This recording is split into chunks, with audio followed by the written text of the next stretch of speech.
అతడు తన ప్రజలను ప్రేమిస్తున్నామండి.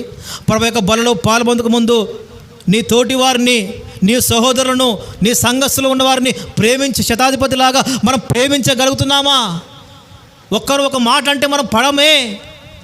ఒకరి ద్వారా మనకు నష్టం కలిగినప్పుడు, ఒకరి ద్వారా మనకు కీడు కలిగినప్పుడు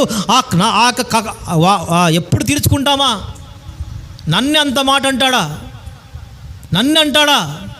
ఎలాగైనా చూసుకుంటా కాదండి. ఎప్పుడు కూడా ఒక క్రైస్తవుడు ఇతరునికి హాని కలబెట్టిన, ఇతరునికి గాయపరిచిన, ఇతరునికి నష్టం కలిగించిన క్షమించు, ప్రేమించు వాళ్ళని.